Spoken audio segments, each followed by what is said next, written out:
نضر ابن شمیل رحمہ تعالی بہت بڑے محدث ہیں، امام بخاری رحمۃ اللہ علیہ کے استاد ہیں. اس قصے کو ذرا غور سے سننا. امام بخاری رحمۃ اللہ علیہ کے استاد نضر ابن شمیل رحمہ اللہ تعالی بصرہ میں رہتے تھے، اور کتنے عقیدت مند ان کے تھے. جب یہ بصرہ چھوڑ کر خراسان کے لیے نکلے تو 3000 آدمی بصرہ سے باہر ان کو خدا حافظ کہنے کے لیے نکلے. 3000 آدمی. اور یہ 3000 آدمی کون تھے؟ سارے بڑے بڑے علماء.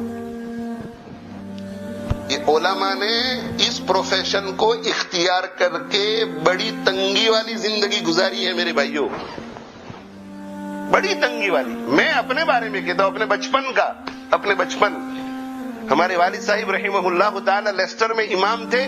14 پاؤنڈ کی تنخواہ تھی. 14 پاؤنڈ 14 پاؤنڈ کی تنخواہ تھی اس زمانے میں. جب دوسرے لوگ 50 اور 60 پاؤنڈ کماتے تھے.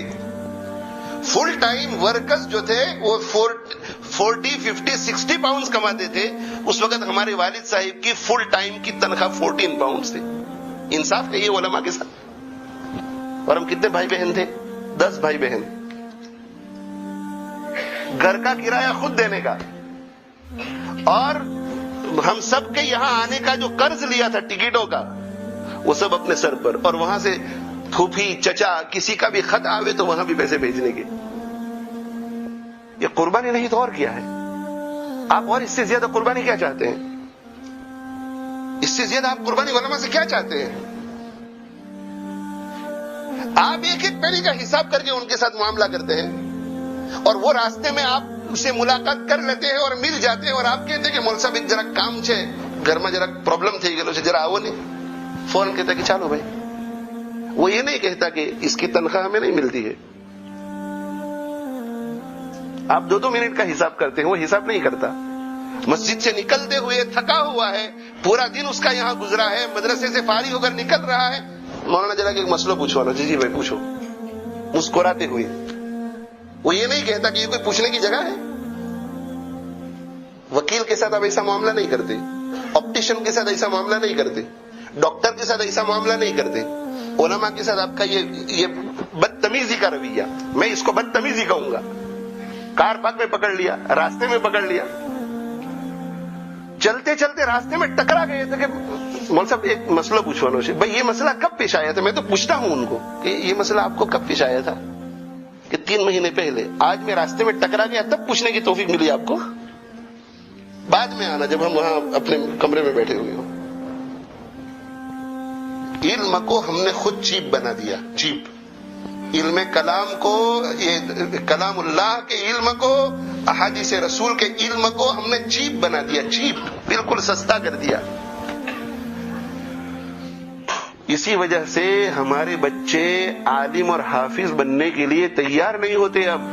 اس لیے کہ وہ دیکھتے ہیں کہ اگر ہمارا انجام بھی وہی ہونے والا ہے جو ہمارے مقامی امام صاحب کا ہوتا ہے تو ہمیں یہ زندگی نہیں چاہیے. ہمیں علماء کے ساتھ ایسا برتاؤ کرنا چاہیے تھا کہ گھر کا بچہ یہ کہتا کہ ابا میں بھی عالم بننا چاہتا ہوں. ولا حول ولا قوة الا بالله. سنجیدگی سے میرے بھائیوں سوچو، سنجیدگی سے سوچو. میں بہت درد دل سے کہہ رہا ہوں، واللہ العظیم نیت میری صرف یہی ہے کہ جن مسلمانوں کے دلوں میں علماء کی حقارت ہے وہ باقی نہ رہے. اس لیے کہ اگر یہ باقی رہی تو ایمان سلب ہو سکتا ہے. ایمان چھینا جا سکتا ہے موت کے وقت. میں یہ نہیں کہتا کہ آپ ان کو دعوتیں کھلاؤ، میں یہ نہیں کہتا کہ آپ ان کو ہدیے دو، میں یہ نہیں کہتا کہ ان کی تنخواہ بڑھاؤ. شاذ و نادر ہی ایسا واقعہ سننے میں آیا ہوگا.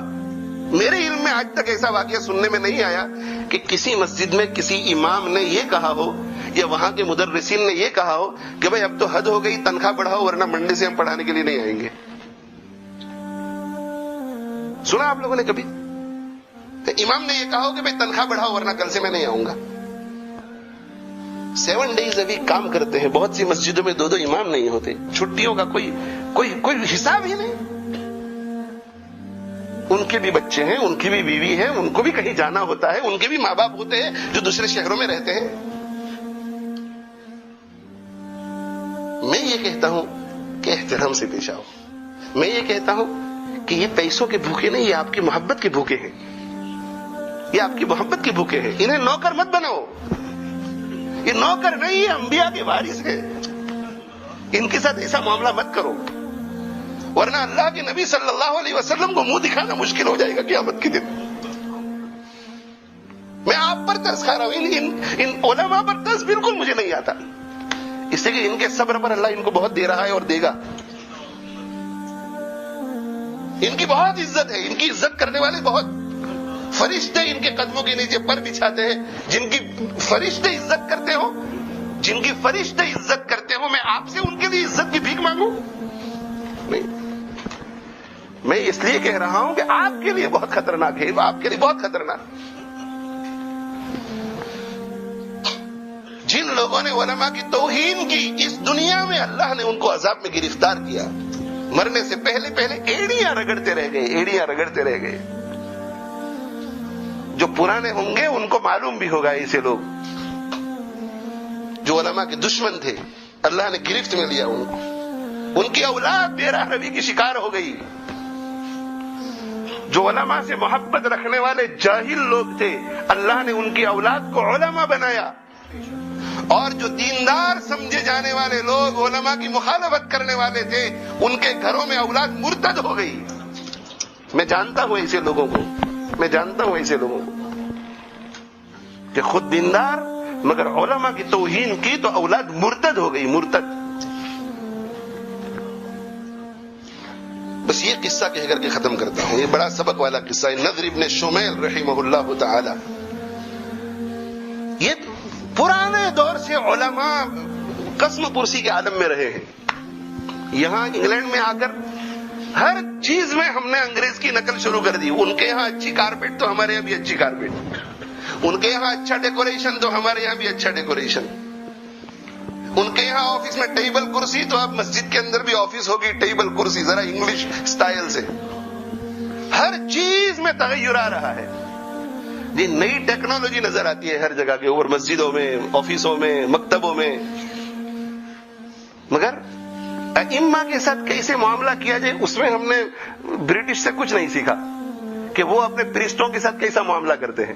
جا کر کے دیکھو پریسٹوں کے گھروں کو، دیکھو کتنے بڑے بڑے گھر ہوتے ہیں، کتنی اندر سہولیات ہوتی ہے، کتنا وہ ان کا احترام کرتے ہیں. نضر ابن شمیل رحمہ اللہ تعالی اتنے بڑے محدث، امام بخاری کے استاد، وہ بصرہ سے خراسان جا رہے ہیں. وجہ کیا ہے جانے کی؟ حیرت ہوگی آپ لوگوں کو. جس کا اتنا بڑا حلقہ عقیدت مندوں کا، وہ بصرہ سے خراسان اس لیے جا رہا ہے کہ رزق کی تنگی سے پریشان ہے. رزق کی تنگی سے پریشان. اور یہ وہ شخص ہے کہ جس کی برکت سے بخاری شریف جیسی کتاب ہمیں ملی.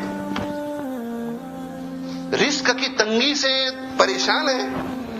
چاہنے والے جتنے ہیں وہ سب فقیر اہل علم. مالدار لوگ بالکل توجہ نہیں کرتے. بھیک مانگنا یہ اپنی طبیعت کے خلاف.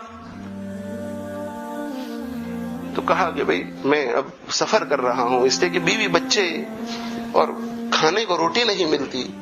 خراسان جا رہا ہوں، وہاں اللہ تعالی شانہ میرے لیے کوئی شکل پیدا فرما دے. نکلے بصرہ سے باہر نکلے تو خدا حافظ کہنے کے لیے، الوداع کہنے کے لیے ان کے 3000 شاگرد ساتھ ساتھ چل رہے ہیں. ان کی آنکھوں سے بھی فراق کے آنسو ہے اور نضر ابن شمیل کی آنکھوں سے بھی آنسو بہ رہے ہیں. جب نضر ابن شمیل رحمہ اللہ تعالی برداشت نہ کر سکے اس فراق کو، اتنے زیادہ شاگرد میرے اور میں جا رہا ہوں، رک گئے، بیٹھ گئے. وہ 3000 بھی بیٹھ گئے. ان سے کہا کہ پیارو، تمہیں چھوڑنے کو تو جی میرا نہیں چاہتا، بہت مشکل میرے لیے. اگر میرے لیے روزانہ 1 کلو لوبیا کا انتظام ہو جائے تو میں سفر کو ملتوی کر دوں. لوبیا یہ پیز جیسی ایک سبزی ہوتی تھی اور اس زمانے کے اعتبار سے بالکل گھٹیا قسم کا کھانا سمجھا جاوے اگر اس کا سالن پکایا جائے تو. اسی طرح کی سبزی جس کو پیل کر کے کھول کر اس میں سے دانے نکلتے تھے، لوبیا. 1 کلو لوبیا اگر مجھے 24 آور کے لیے مل جائے، بالکل سستا سودا، تو میں ابھی یہ سفر کینسل کر دوں. خود تو رزق کی تنگی کی وجہ سے بصرہ چھوڑ کے جا رہے تھے، وہ 3000 کی رزق کی تنگی کا یہ عالم تھا کہ 3000 مل کر بھی یہ نہ کہہ سکے کہ ہم یہ ذمہ داری اپنے سر پر لیتے ہیں. علماء نے اس قسم کی تنگیوں کے ساتھ ہم تک علم پہنچایا ہے میرے بھائی. اور آج ہمارے لیے یہ کہنا بہت آسان ہے کہ علماء نے کیا دیا ہے امت کے لیے، علماء کیا کر رہے ہیں دین کے لیے. ان کا وجود دین کی حفاظت ہے. بادر ناخواستہ جانا پڑا ان کو. چلتے چلتے چلتے چلتے خراسان پہنچ گئے. اللہ جل جلالہ وعم نوالہ کو رحم آ گیا، خراسان کی حالت بدل گئی. اس وقت مرو میں انہوں نے قیام کیا. مامون رشید کا دور تھا، علم دوست تھا. مامون رشید کے پاس آنا جانا، اور مامون رشید کو علمی ذوق تھا تو بہت قریب کر لیا نضر ابن شمیل رحمہ اللہ تعالی کو. ایک دن نضر ابن شمیل رحمہ اللہ تعالی مامون رشید کے پاس بیٹھے ہوئے تھے کہ مامون رشید نے کہا کہ میں آپ کو ایک حدیث سنانا چاہتا ہوں. وہی محدث تھا مامون رشید بھی، اور سند کے ساتھ ایک حدیث سنائی جس کے اندر ایک لفظ آتا ہے جو 3 طرح، اس کے 3 الگ الگ لفظ ہیں: سداد، سداد، سداد. سداد اگر ہے تو اس کا معنی بدل جائے گا، سداد ہے تو دوسرا معنی ہو جائے گا، سداد ہے تو دوسرا معنی. حدیث جب انہوں نے پڑھ کر کے سنائی تو مامون نے فتحے کے ساتھ پڑھا، سداد، زبر کے ساتھ سداد، سداد.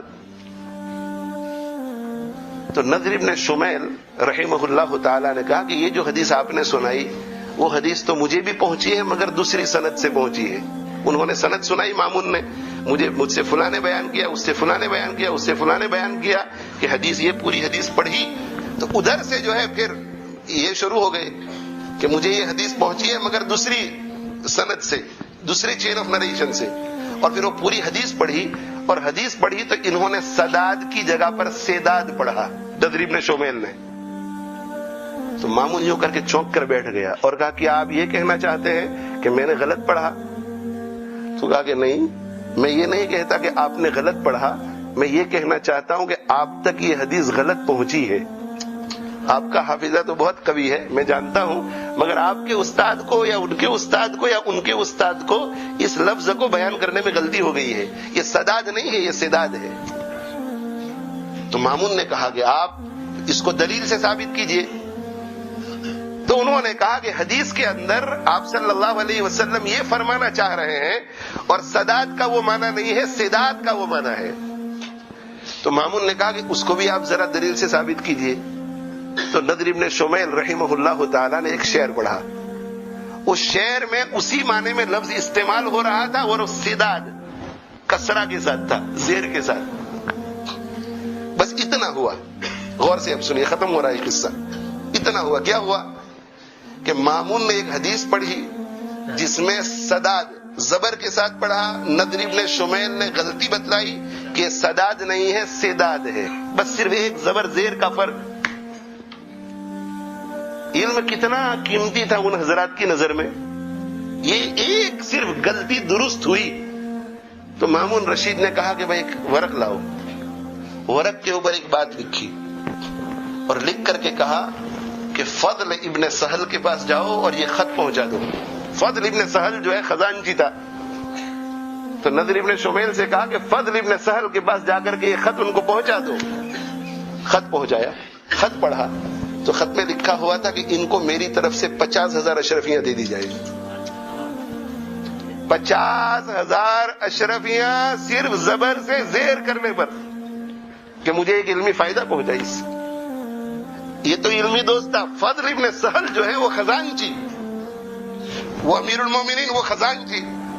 خزانچی نے کہا کہ امیر المومنین کی بہت بڑی عنایت آپ پر ہو گئی.